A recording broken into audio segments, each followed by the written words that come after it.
ओम शांति। दादी जानकी जी का क्लास। इस क्लास का हेडिंग है आपस में रूहानियत भरा ईश्वरीय स्नेह हो तब ब्राह्मणों की माला तैयार हो।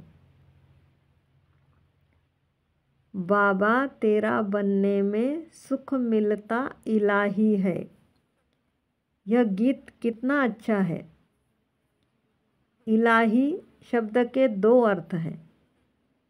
एक, अल्लाह का सुख मिला है। दूसरा, इलाही माना अथाह, जिसकी कोई माप नहीं। इतना सुख इलाही मिला है। जब इस सुख का दिल में, मन में अनुभव करते हैं तो वह वर्णन करने से बाहर है। इतना ही संकल्प आ सकता है कि ऐसा अपरंपार सुख हर बाबा के बच्चे के पास सदा कायम हो। यह सुख उपरामवृत्ति वाला बना देता है। यह सुख मास्टर दुख हरता सुखदाता बना देता है। ऐसे सुख में रहने वाले सदा मस्ताने रहते हैं। जब मुरली में मस्ताना शब्द आता है तो मीठे बाबा के यह बोल हमें याद आते हैं कि बाबा ने हमें टाइटल दिया था मस्त फकीर। कितना मीठा टाइटल है। यह मस्ती फिक्र से फारिग कर देती है। साहिब को फकीर प्यारे लगते हैं। वो कोई बात का कभी फिक्र नहीं करते। बाबा है तो सब कुछ है और कोई बात की कमी महसूस नहीं होती है। कहने में फकीर आते हैं। फकीर वह जिसको न कोई संबंधी अपना हो न घर अपना हो। व्यक्ति वैभवों के लगाव से फ्री हो। लगाव मुक्त बनने के लिए बाबा हम बच्चों को कितना मीठा इशारा देता है। लगाव मुक्त बने तो फरिश्ता बनना आसान है।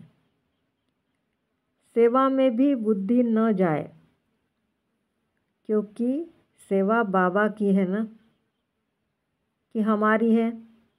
जो उसमें हमारी बुद्धि जाए, सेवा भी अगर लगाव पैदा करे तो वह सेवा सच्ची सेवा नहीं है। मेरा बाबा बहुत मीठा है। बाबा कहे कि बच्चे क्रोध से मुक्त हो जाओ। क्रोध नहीं करो। क्रोध करने वाले को प्यादे वालों की लाइन में गिना जाता है। इस इशारे को कभी भूलना नहीं चाहिए।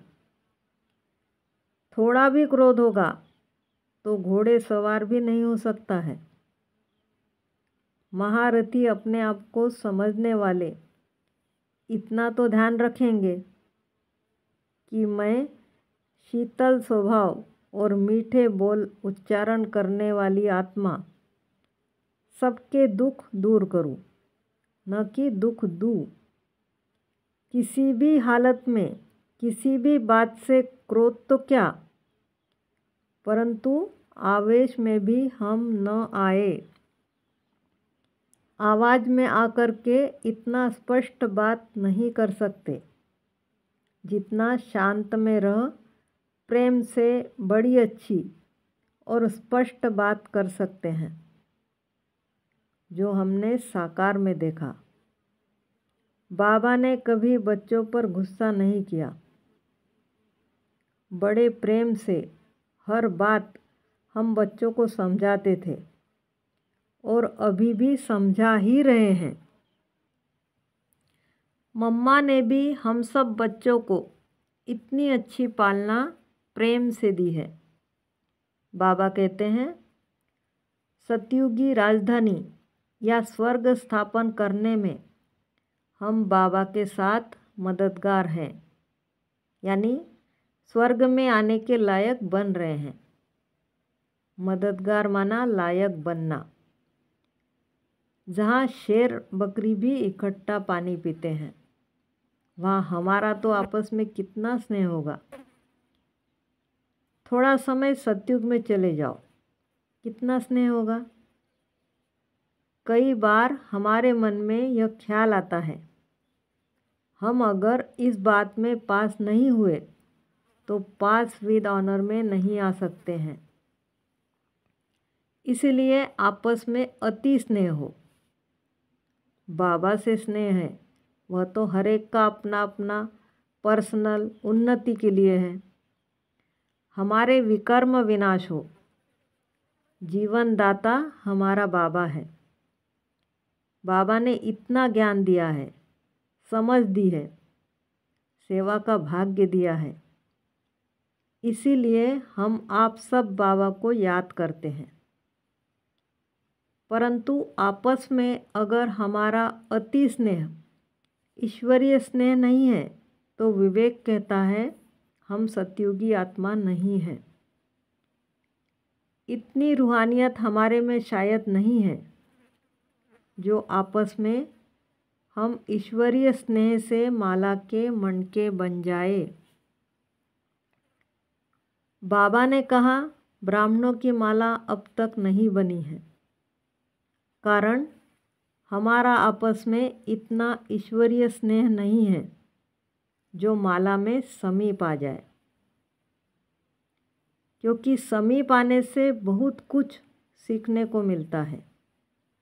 ज्ञान, योग, धारणा, सेवा वह तो हर एक करता है, लेकिन एक दो के समीप आने में कईयों को थोड़ा कठिन लगता है। आ करके फिर दूर चले जाएंगे और हमारे अंदर सदा बाबा के बड़ों के समीप रहने की हॉबी है। एक दो के समीप रहना माना एक दो के पीछे लटकना नहीं है, वह नुकसानकारक है। लटकेंगे तो एक के पीछे लटकेंगे या दो के पीछे लटकेंगे, वह नुकसानकारक है। लेकिन आपस में हजारों लाखों भी हो जाए तो भी एक हो करके रहे। यही ईश्वरीय स्नेह की आकर्षण बाबा का नाम बाला करेगी। हम सबकी एकता को देख, ईश्वरीय स्नेह को देख, जो संसार में कहीं भी नहीं है वह यहाँ है। इतना अंदर से एक दो की विशेषता को देख बाबा के गुण गाए। बाबा हर एक बच्चे को आपने कहाँ कहाँ से चुन लिया है। हमारी नज़रों में इतना स्नेह हो, वृत्ति में इतनी सच्चाई हो, हमारी घर जाने की इतनी तैयारी हो। कर्मातीत अवस्था का अनुभव यहाँ करें। कर्मातीत बन करके तुरंत भाग न जाए। कर्मातीत स्थिति में यहाँ भी रह सकते हैं। किसी का कोई भी बंधन नहीं हो। जीवन मुक्ति का यहाँ अनुभव करें। सतयुग की जीवन मुक्ति और संगम युग की जीवन मुक्ति में रात दिन का अंतर है। सतयुग में तो जीवन में कोई बंधन है ही नहीं। यहाँ बंधनों से मुक्त रहकर जीवन मुक्त अवस्था को पाया हुआ है।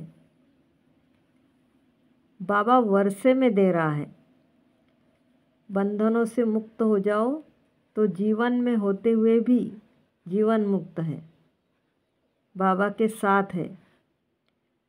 सतयुग में साथ नहीं होंगे, लेकिन यहाँ बाबा के साथ है। यह हमारी अंतमति सो गति हो। ऐसे बाबा के साथ चले जाए, फिर सतयुग की भी इतनी अच्छी तैयारी हो।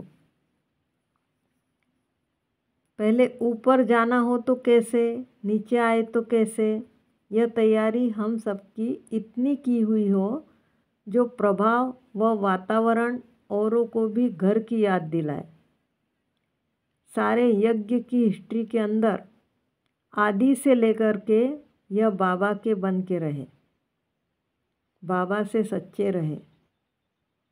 कोई लोभ है, कोई मोह है, अंदर छिपाए नहीं, निकाले। सच बोलना सीखे, श्रीमत पर चले। जो बाबा ने कहा वह करना ही है। यह कितनी अच्छी और सहज बात है। इससे सुख मिलता इलाही है। गाने वाले एक और अनुभव करने वाले हम। तो अभी हर घड़ी को अंतिम घड़ी समझो। अंतिम घड़ी हमारी स्थिति कैसी रहे यह बात न भूले। अगर यह बात भूल जाते हैं तो यह भी एक बहुत बड़ी भूल है। यह अंतिम घड़ी है तो हर घड़ी सफल हो जाए। समय को भी सफल करना है। सारी लाइफ को सामने रखो तो पता चलेगा हमने कितना सफल किया है। फालतू बातों में, फालतू चिंतन में न संकल्प चले, न कभी संशय आया है, न आ सकता है। ड्रामा के हर सीन को देख, प्रभु की लीला को देख गुण गाए हैं तो हमारा समय, श्वास सब सफल हो गया और आगे भी ऐसे ही सफल होता रहेगा। तो माला में खुद अच्छे नंबर में आना, औरों को जल्दी खींचना, बाबा की माला बना के बाबा के हाथ में देना, ईश्वरीय डोर को इतनी मजबूत रखना, यह किसका काम है? तो जब कभी भी सेवा के बारे में संकल्प चलता है तो हमको आता है कि वास्तव में हमारी सेवा क्या है। हम क्या सेवा करूं या हम क्या सेवा कर सकते हैं। भाषण करना सेवा है या किसी वीआईपी की सेवा करना सेवा है। जो भी सेवाओं के प्रोग्राम बनते हैं यह सब बहुत अच्छे हैं, परंतु हर एक अपने से व्यक्तिगत पूछे कि मेरी सेवा क्या है। स्व के स्थिति को सदा ऊंचा अच्छा रखना, बाबा को अपना बना के रखना, उसमें सेवा है। जो संग संबंध संपर्क में आएंगे उनकी यही गति हो जाएगी जो मेरी गति हुई है। तो हमारी अंतिम स्थिति ऐसी हो, तैयार रहो। जैसे बाबा मम्मा कैसे तैयार रहे हैं, हमको भी उन्हों को देख उन जैसी स्थिति को बना करके आगे बढ़ते रहना है, न कि अपनी स्थिति को सदा ऊपर नीचे करते रहे, औरों का चिंतन करते रहे। कोई सच बोलता है, झूठ बोलता है तो हम क्यों उन बातों में जाएं। ऐसी बातों से अपने को फ्री रखना माना मुक्त रखना, अर्थात अपने ऊपर आपे ही बहुत कृपा करना है। दूसरों के चिंतन में जाना या मुझे कैसे देखते हैं, अरे तुम अपनी रूहानी स्थिति में रहो तो सब ऐसे देखेंगे। रूहानियत की राहत में रहने का जो प्रभाव है वह औरों को मिलेगा।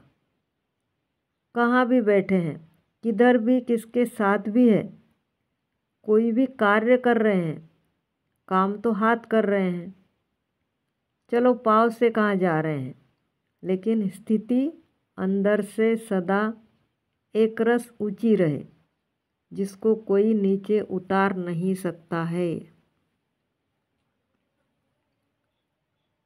ओम शांति।